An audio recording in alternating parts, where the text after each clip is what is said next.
Good morning. It's Tuesday, September 23rd, 2014. This is Tech Talk Today, episode 63, and today's show just got a little bit better because I am joined by the beautiful Angela. Hey there, Andrews. I'm feeling trolly. I wanted to interrupt you. I just want to be like, and I'm here. You should have. That'd have been really great. I don't want to. I already add the one to your countdown. I like it. I know you do. It's good, though. It changes it up. And you're here on Tuesday, too. I know. That is weird. And it's different. The whole week is going to be weird for we us. Surprised the Mumble Room, so we don't have our normal Wednesday turnout, but that's good. Yeah. Keeps it like loose. They don't know what's going to happen. And speaking of our Mumble Room, we are joined by a concentrated group of internet geniuses. Time-appropriate greetings, Mumble Room.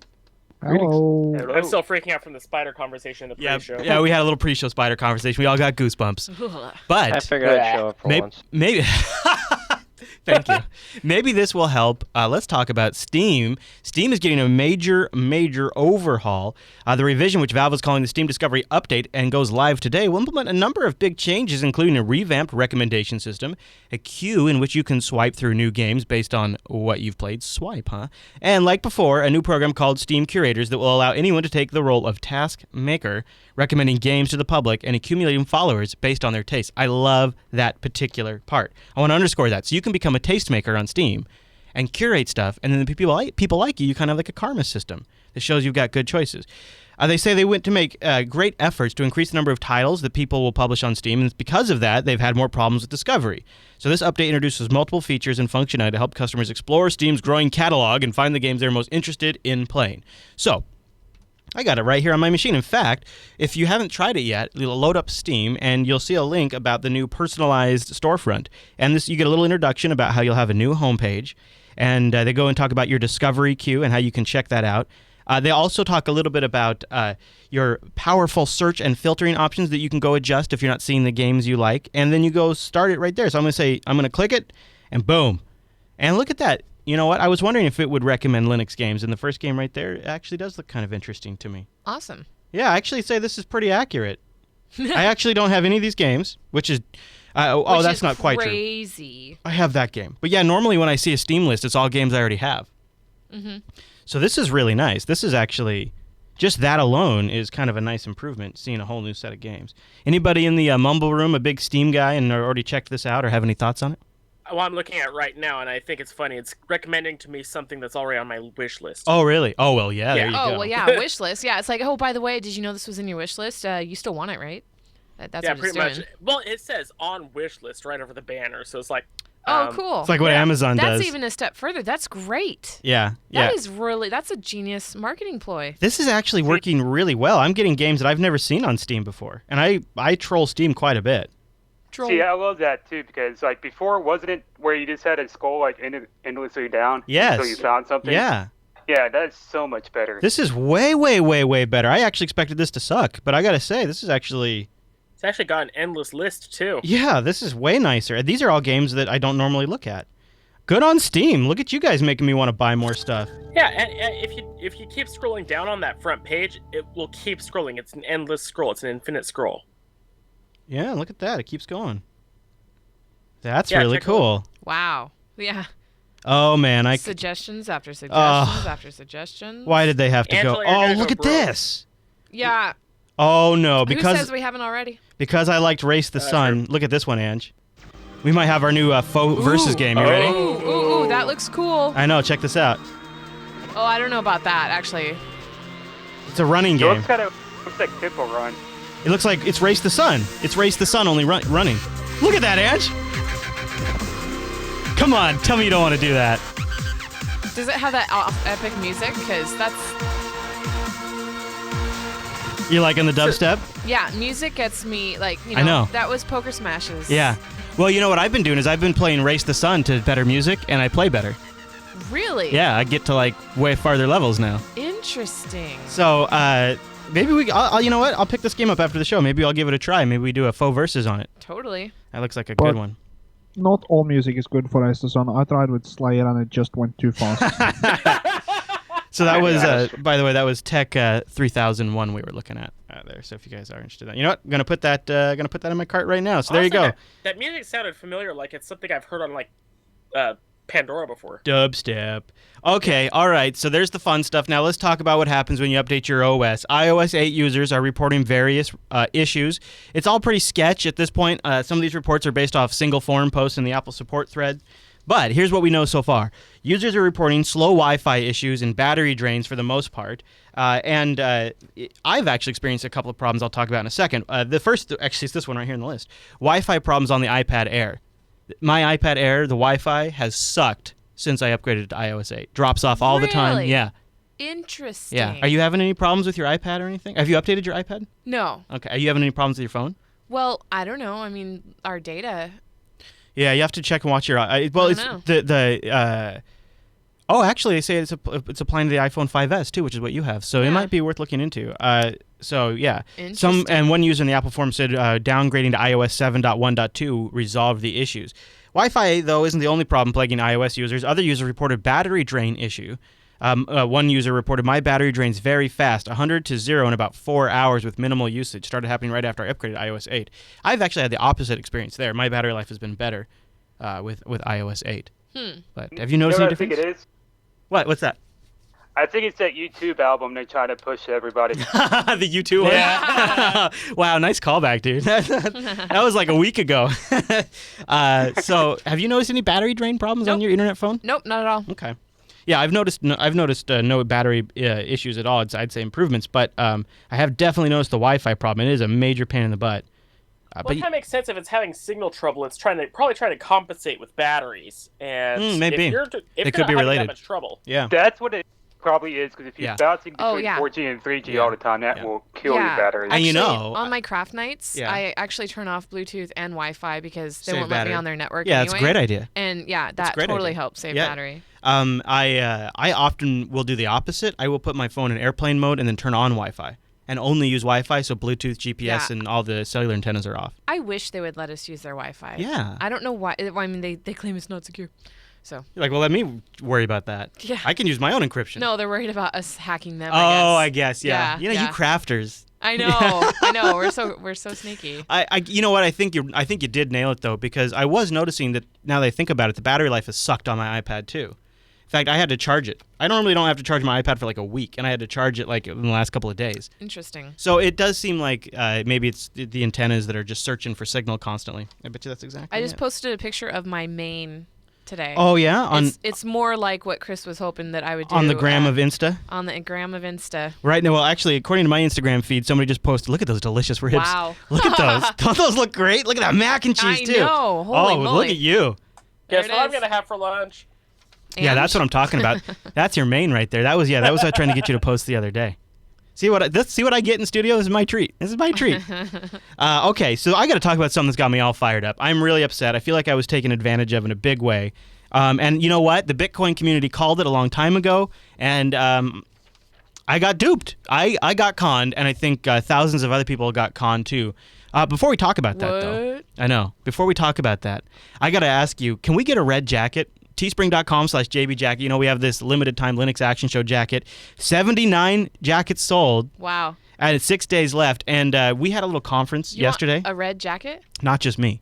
Blaster wants a red jacket. Wow. I got tweets from guys that want red jackets. Are you serious? Red jackets are in, babe. Can we do red jackets? Let me go. Let me see. Okay. We'll see if I can get an answer before I leave. Okay. Yeah, we'll try to get an answer. See if we can. But here. Peps has something to say about the red jacket, too. Oh, yeah? Yeah? Yeah, I do. Okay. I live right down the road from the Ohio State University. You should definitely get me a red jacket, preferably the scarlet one with a gray logo. Wow. You should do it. Oh, I can only do a white logo. It has to remain the same logo because they're going to screen print it, and that's what keeps the cost down. Yeah.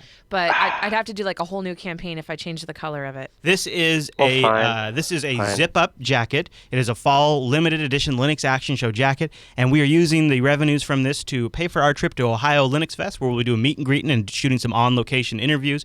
And also, $1 of every purchase is going to help out the Ella and Madison Fund, family friends who went through a recent tragedy. And you can find out more information about that, too, on the teespring.com/JBJacket page. So do we want red or do we want a brick red? I want probably not obnoxious red. Probably not obnoxious red. Okay. Yeah, probably not obnoxious red. A tamer red. Yeah, something. More like a scarlet. That way it could go with the Ohio State University thing. Yeah. Oh my gosh. Yeah. Oh my gosh. Yes. What? A scarlet red. You guys are coming to Ohio, and Linux Fest is in Columbus. Right. Yep. Good call. Nope. That's good. That's good. That's good teamwork, Mumble Room. That's good teamwork. See how we're taking care of business right on the show. It's actually a 15-minute drive right down High Street to the convention center from the Ohio State University, so you got to do it. Everybody just got a little insight on how business is done at Jupiter Broadcasting. Teespring.com/JVJacket. Help support our trip. Also, a big thank you to our patrons over at Patreon.com/today, where you're investing in all the continued productions of all of our shows, and of course this show as well. This pays my bills to be here today every single day, but also really the main thing is the revenues from this go to invest in productions across the board. And we have some really cool things that are in the near future. I don't want to say, when I say near future, I'm like 3 months. Yeah. And I think you guys are going to be really excited when you find out about it. I hope so. I know so. I know so. Yeah. I know so. Yeah. And I think the thing about it is, we might not even be considering going this next direction if it wasn't for the support we have at patreon.com/today. And I ask you if you've been considering, if you've been joining our shows and you haven't done it yet, consider going over there and making a monthly pledge, because I promise you, by the end of the year, you're going to be even happier with the content we have lined up. A lot of good stuff coming up. Okay, so now I got to talk about how I got scammed. So remember my show Plan B? Yeah. It was a good show. And I decided to take one for the team. I went out and I ordered a Butterfly Labs Bitcoin miner. Do you remember this? Oh my gosh! And it took over a year to receive it. I pre-ordered it, and by the time I got it, the Bitcoin the difficulty rate for Bitcoin was so much higher that essentially there was no value in having this $300 Bitcoin miner. I remember. Yeah. Well, the Federal Trade Commission has filed a civil lawsuit against Butterfly Labs, the creators of this machine, the embattled Kansas-based Bitcoin manufacturer. The FTC alleges the company engaged in fraudulent and deceptive practices. Well, it sure seemed like it, receiving that a year later. Yeah. That's a bait and switch. You ready for this? Federal authorities believe that the three named members of the company's board of directors spent millions of corporate revenue on all kinds of things, including saunas and guns, while ignoring customer orders that went unfulfilled or were significantly delayed. Like a year. The FTC alleges that one corporate defendant and 3 individual defendants have taken in over $50 million by operating a scheme that required consumers to prepay for machines that would allow consumers to mine Bitcoins.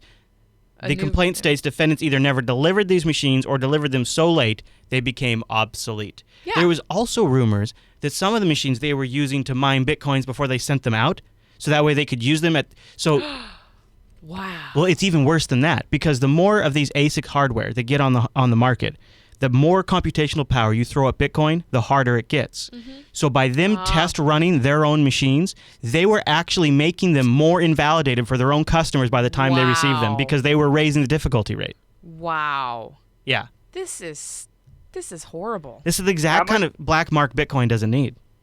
How much was this machine cost? It ranged depending on how much horsepower you want. I think they started around $250 and probably went all the way up to over $1,000. And I think you had to pay in Bitcoin. So, wow. Yeah. Wow. Yeah.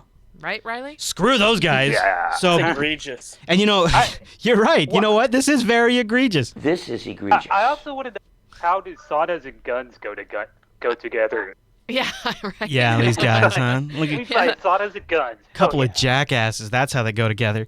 And what's so interesting about this is from day one, the Bitcoin community thought something was wrong. And now it turns out one of these guys was involved in another money laundering scheme in the past. And, I bought it because I really wanted to test what would happen.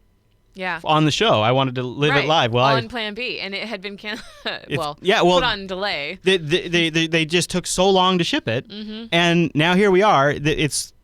I don't know. Maybe I can get in on some of this because I'd like to sue these guys for some money. Oh, yeah. Well, just like... I receive cards every once in a while, like, that Hartford Insurance Company, mm-hmm. Google, mm-hmm. Progressive, T-Mobile, Sprint. I mean, I've been getting cards in the mail of lawsuits going on all over the place that we're involved in. Yeah. So. Yeah, it's ridiculous. Civil suits are just getting... Or that we're included in, not involved in. Okay, sweetie. So you know how I've been wanting to get a flat screen TV for the studio.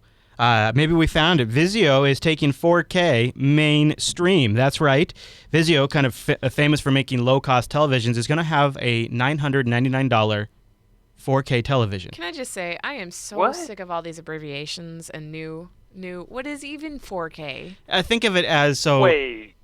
Yeah. $1,000 4K TV. What would be the refresh rate on that? A 50-inch model. It's actually pretty good. It's actually a really good device. Check this out. The P series displays feature a full array LED backlighting. They have uniform backlighting across 72 zones spanning the entire back panel. They have local dimming, dynamically adjusting the amount of backlight in any given area to achieve deeper blacks. It's not plasma, but it's a pretty damn good-looking panel. I'm pretty impressed. And it's 50 inches, by the way, for $1,000, 4K. So I was not somebody who bought into 3D. I mean, it's great. Sure, if you want to go watch Ferngully in the movie theater, fine. But 4K is like, I think the transition from standard def to HD was worth it. Mm-hmm. This is like that. This is like when you look at a 4K television, it's like you're looking out a window. Oh. It's really sharp. It's cool. Twice the resolution. Or is it twice or is it 4 times the resolution of HD? I can't remember. Twice, yeah. I mean, it really looks incredible. So, would you go out and buy a TV just for this? No, but now that you can get an $1,000 TV, I think this is great. So the problem is 4K content, right? That's the big issue right now. Oh, yeah, sure. Right. Yeah, just like people getting HD channels but not realizing they don't have an HD TV. Right, exactly. Right. That's exactly what's going on. So right now, Wow. Netflix is your best source. But think about that. That's Yay, streaming Netflix. video. That's streaming video, though. So it's not going to be like high bit rate. So Yeah, it's but- not. Yeah, but at least it's going to be at least the right resolution. Amazon plans to offer 4K video later this year, and both of those will have apps built into the TV, so you'll be able to just fire right up on the TV. So 4K is not totally new, but Vizio is bringing it to us for $1,000 right now. What's funny about that is my dad just bought a 4K TV this weekend. Go figure. Nice. Why am I not surprised? I know, right? Holy crap. I know. Okay, so before we go, I just had something fun to play. Should I play this? Yeah, is that's it fine. Is it not too ridiculous? No, it's great. So do you want to set this up? Well, you should show. Can you open a second tab with the collage that I made? Oh, you made a collage?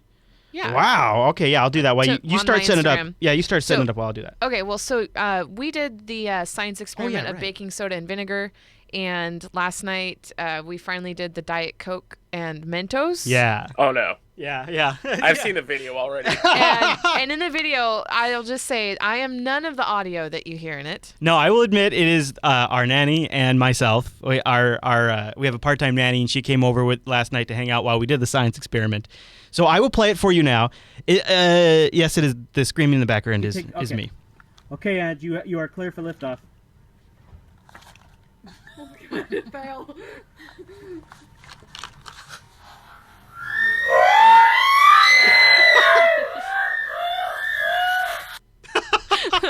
So there it is. That's me screaming like a girl in the background, but it was fun. It was good. Joey, I'll play one more time so you can hear it. I love the screaming. For some reason, it's just good times. I went to release the Mentos and it didn't it didn't go there. You almost lost your camera, Ange. I know. It got my. It she got completely covered on her drenched my hand. But Yeah, it really did. yeah. Jeez. Yeah. And it seriously went up about 15 feet. Yeah, like, it was really- crazy. We don't have any good shot of that. Didn't I expect it wanted to go that high. and or not last very long. That's what she said. So Oh. Ouch. yeah, so there it is. It was really fun. I Yeah. really do want to do it again. Yes. We got a Costco size thing of Mentos. So I want to do a couple of them, and then I want to have a camera preset Yeah, far away that can do the seriously. long shot. So maybe we could Yeah. take like my phone and put it far away, and then we could take like your phone and record it up close or something. Yeah. It would be really not that bad, and then we could cut it together Yep. and do a couple Or of them. somebody else could put the Mentos in so I can take pictures. Yeah, too. that'd be fine. And you know what I could do? Okay, so I could do the deployment, and maybe we could do 2 bottles, and I could like hold the paper funnels over them and release them, and then step back. Yeah, it happens way faster Yeah. than that, just so you know. But yes, you could. I know. You need a remote trigger system. Yeah. You just want me to get all covered up. Stop it. All right, we're gonna get out of here. So we were just talking about 4K TVs and how you're all gonna run out and buy them, right? But it's very That's all quaint. the chat room can talk about. Because back in the day, this same debate was being had over color television. Who needs color? Why do we need to see things in color? That just seems excessive. I don't need to buy a whole new TV. So then the manufacturers had to convince them how this was a brand new invention and how they had great styling and space-age controls. So we will leave today with a look back at the Zenith Color TV from I don't know, this has to be the 60s. Now, the most exciting colors in color TV. Captured, by Zenith in the biggest color picture Zenith has ever made. This is Zenith's new handcrafted 25-inch rectangular color TV. Its new sunshine color tube, shaped like a movie screen, has a new rare earth phosphor for greater picture brightness with redder reds, brighter greens, and more brilliant blues. A giant 25-inch picture, yet the tube is 4 inches shorter, fits a new beautifully slim cabinet. Inside, the famous Zenith handcrafted color chassis with no printed circuits, no production shortcuts. Built better for greater dependability and fewer service problems. It's the ultimate in color TV. Available with Zenith Space Command remote control tuning in the elegance of ultra-slim, fine furniture cabinetry. No wonder Zenith is America's largest selling TV. At Zenith, the quality goes in before the name goes on.